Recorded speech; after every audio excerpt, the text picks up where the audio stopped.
Welcome back to BrainWaves. I'm Jim Siegler, your host, and today I'm going to be talking with Dr. David Coughlin. He's going to talk to us about how he manages patients with Parkinson's disease using oral therapies. So welcome to the show, Dr. Coughlin. Pleasure to be here.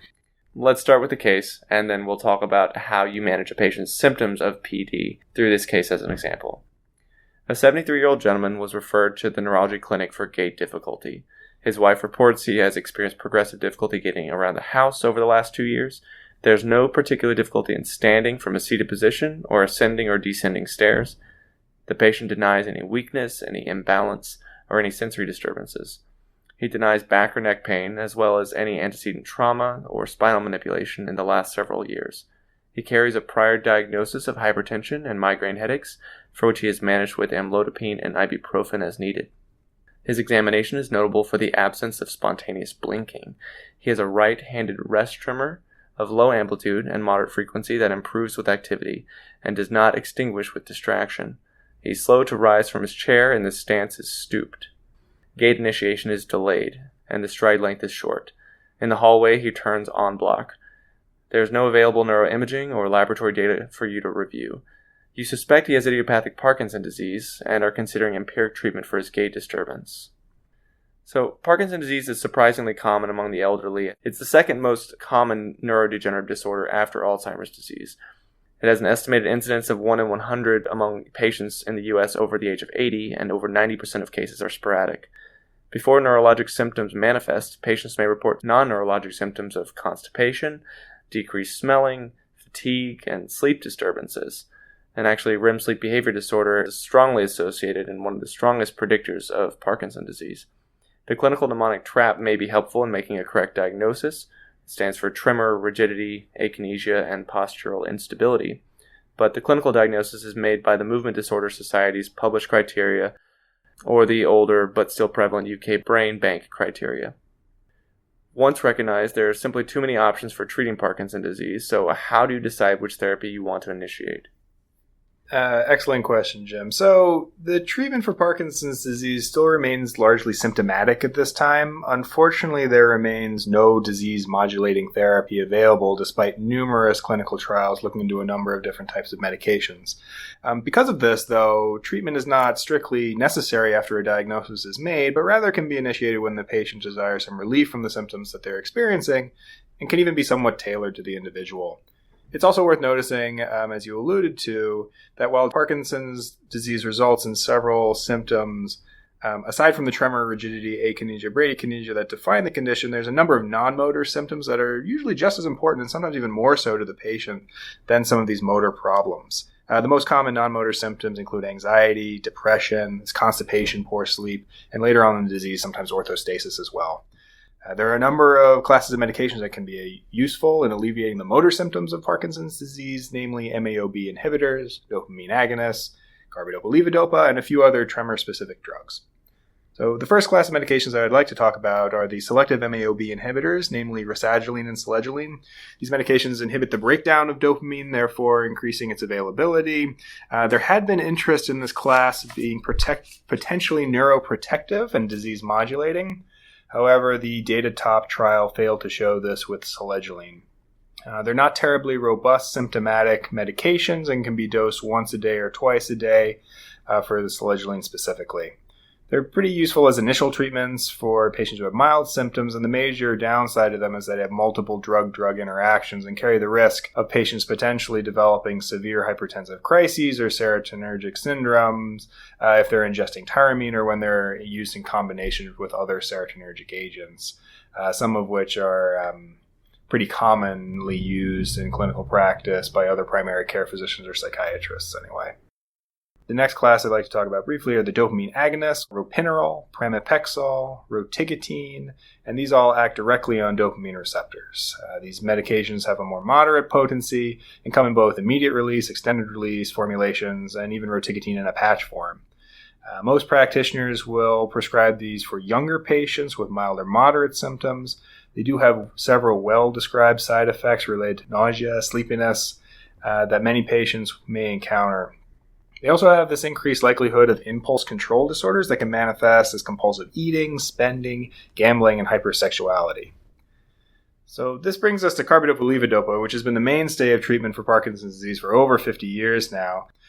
It's still the most potent and effective medication that we have to treat Parkinson's disease, and the response to therapy is even considered partially indicative of the correct diagnosis itself. There had been this idea late in the 1990s and the early 2000s that this medication could potentially be neurotoxic and even accelerate the disease.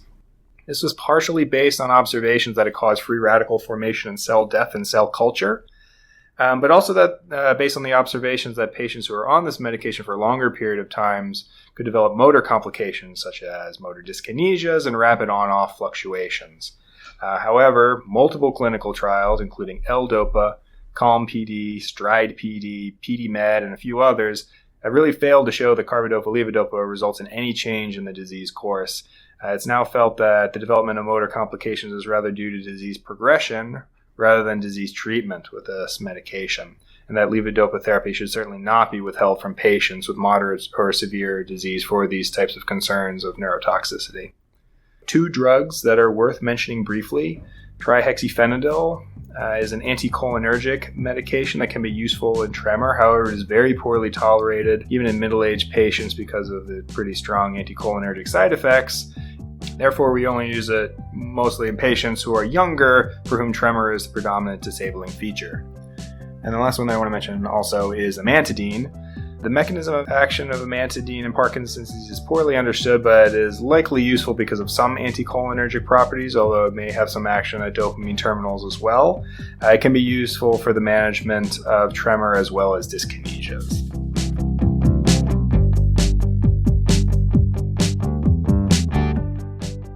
So those medications form the core treatment for the motor manifestations of Parkinson's disease. The strategy that we use is a little bit different than typical medication management in that we generally try to keep patients on relatively low doses of multiple agents rather than maxing out one class before moving to the next one. And this strategy is mostly useful in avoiding medication side effects from the individual classes. All right, thanks, Dave. So let's get back to the case. So the patient was a 73-year-old gentleman. How does age influence your decision-making? Right. So age mostly plays a role in consideration of the likelihood of developing particular side effects. As we just talked about, anticholinergic medications like artane, trihexyphenidyl, and even amantadine are poorly tolerated by some patients because of those well-described side effects. We typically don't tend to prescribe the dopamine agonists to patients who are above 60 or 65. There's some variability, but definitely older patients are more likely to develop some of the agonist's more classic side effects like nausea and daytime sleepiness, confusion, and hallucinations. This isn't strictly related to age necessarily, but MAO-B inhibitors sometimes can't be used because of the other medication that the patients might already be on for different indications. For the patient that we were describing above, given the description of their exam and their prominent gait dysfunction and their age, levodopa therapy is probably the most appropriate to initiate at this time. Okay, and you mentioned levodopa a little bit in the earlier introduction, but could you just remind us what kind of symptoms levodopa specifically targets in patients with PD?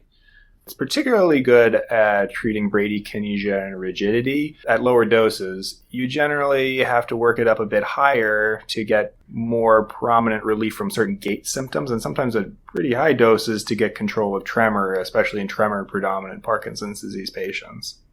So let's say that we started this 73-year-old gentleman on levodopa, and then he started complaining to you that even with dosing 3 times a day, he was having more off periods near the last hour or two before he was taking his next dose. How would you adjust that medication? Right. So this is a type of problem that we would expect after probably a number of years of the disease. As patients progress through Parkinson's disease, more of the dopaminergic cells die off. Usually the first step is to get patients, if they're not on levodopa, transitioned over to levodopa therapy, and they may require higher doses to achieve some of the motor benefits. But as you described, frequently doses may end up not lasting as long as they used to. And you can do a couple of things in that standpoint. Certainly doses can be moved closer together from TID to QID to every 2 or 3 hours. Sometimes at this point, one may consider adding a separate medication designed to extend the duration of each individual levodopa dose, such as an MAO-B inhibitor or a COMT inhibitor. COMT inhibitors like entacapone are actually available in combination with Carbidopa Levodopa as a medication called Stalevo. If you're going to start a patient on this medication, just make sure that you tell them that it can discolor really all type of liquid excretions. Urine, tears, and sweat can be discolored. Patients can find that fairly startling. There are a handful of controlled formulations of Carbidopa Levodopa that are available, including one that was a sort of time-release formulation that was approved earlier this year called Rytari. Unfortunately, some patients later in the disease not only will have this wearing off, that they'll also become fairly brittle and experience sudden off times as well. If a person develops these crashing off periods of time, one can consider a separate medication called apomorphine, which is a subcutaneous injectable medication that works as a dopamine agonist and can be useful as a rescue. Okay, so let's take us back to the case. And you started him on levodopa carbidopa. Let's say he didn't respond very well to up titrations of levodopa carbidopa. When do you start to consider some of the other Parkinson plus diseases or the atypical Parkinsonian syndromes? That's also an excellent question. We will typically try to increase the Carbidopa Levodopa therapy as tolerated to at least 600 milligrams a day, sometimes higher, even before considering them truly levodopa unresponsive.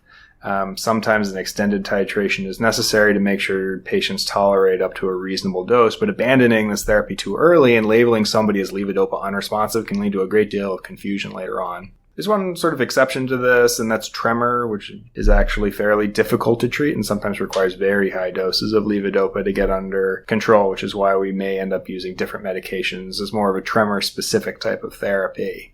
But there's a number of other extra features that we usually don't see in typical idiopathic Parkinson's disease that should make you think of some of the atypical syndromes as well. Early problems with dementia, memory complaints, certainly within the first year of motor issues, may be indicative of Lewy body dementia, especially if it's accompanied by early visual hallucinations or cognitive fluctuations or particular sensitivity to neuroleptics. Early and frequent falling, eye movement abnormalities, specifically restricted up or down gaze or absent optokinetic nystagmus or supranuclear gaze palsy should make you, of course, think of PSP. Prominent orthostasis, bladder dysfunction, erectile dysfunction, dysarthria, and anterocolitis may end up being more suggestive of a multi-systems atrophy. And early dementia with a prominent apraxia, very unilateral Parkinsonism, and alien limb phenomena and dystonia may end up being more suggestive of a cortical basal syndrome.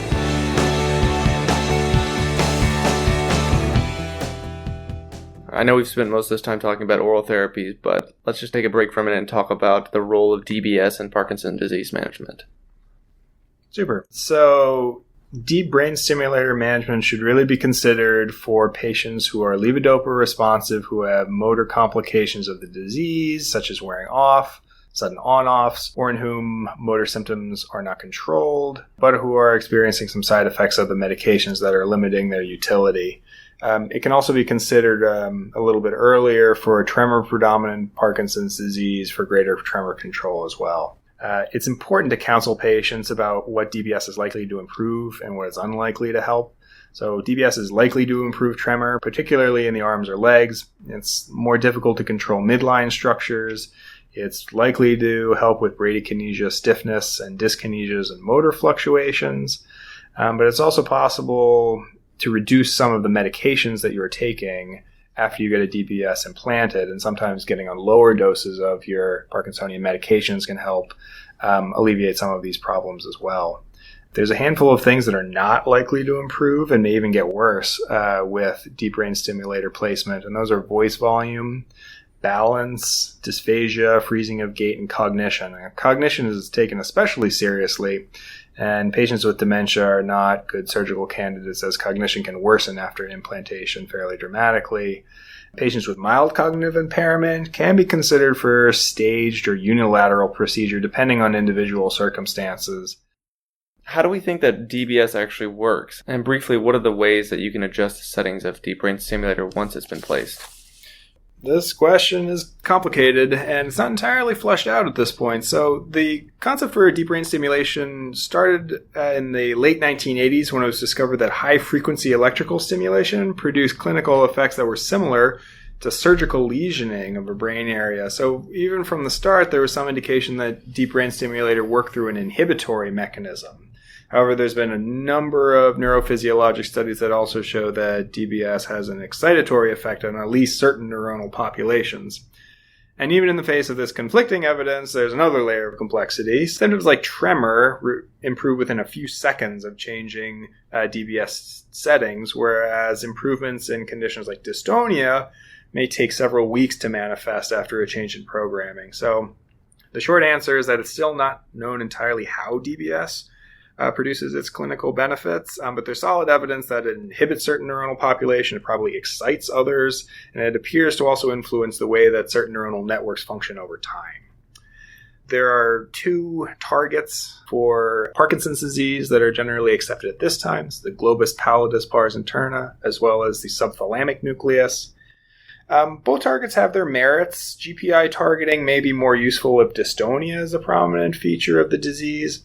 Both GPI and STN can be effective for tremor control, although STN may result in the ability for a greater reduction of medication. So when the electrodes are inserted into the brain, each electrode has 4 contact points, which can be programmed. They can be programmed in monopolar settings, where a single contact point within the brain is negative and the reference is positive at the battery case. A variety of other montages may be created with certain contact points being negative and certain contact points being positive on a single lead. This can help you if you need to shape the electrical field that you're creating. Aside from changing which contacts are active, both voltage, pulse width, and frequency can be altered in the voltage mode, which is the most commonly programmed modality. So if you think of a simple monopolar setup where your case is positive and one of the contact points is negative, the electrical field that you create is a sphere. You can think about increasing the size of the sphere by increasing the voltage. You can sort of think about increasing the intensity of signal within the sphere by increasing the pulse width. And creating more complicated lead polarity settings where you have multiple contact points with different positive and negative settings can help you create shapes that are other than a sphere. There are 65 unique contact configurations that can be programmed and nearly 13,000 combinations of pulse width, frequency, and voltage that can be utilized as well. I am standing on motionless land, a constant under my feet. God, 4 walls and a roof overhead. It could never happen to me.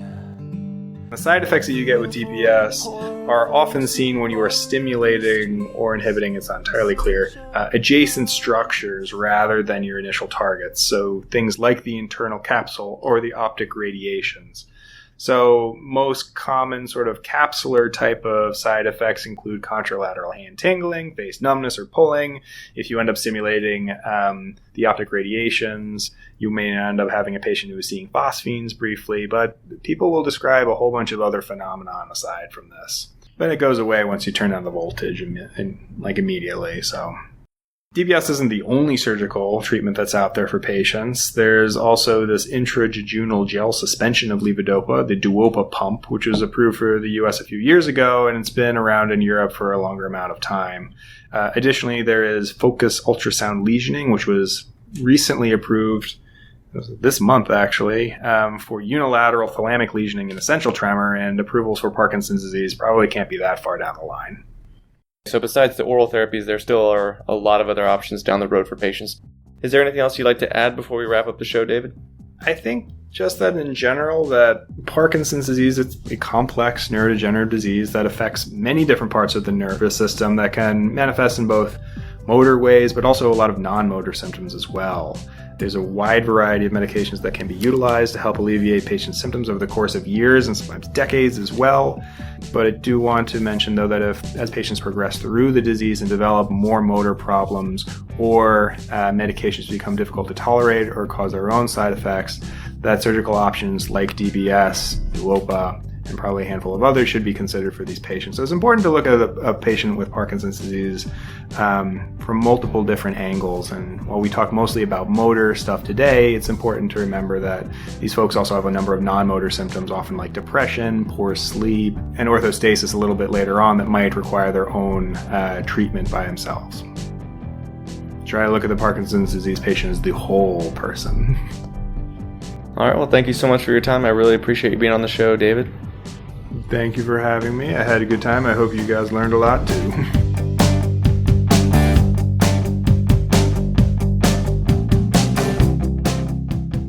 Thanks for listening to BrainWaves today. If you like what you just heard, you can find more related material on the web at brainwaves.me or find us on Twitter at BrainWavesAudio. Feel free to contact us at bweditorialboard@gmail.com. Be sure to check out our iTunes archive for older episodes. This episode was produced by Jim Siegler. Music by Josh Woodward. I'm Erica Mejia. Join us next time for another edition of BrainWaves.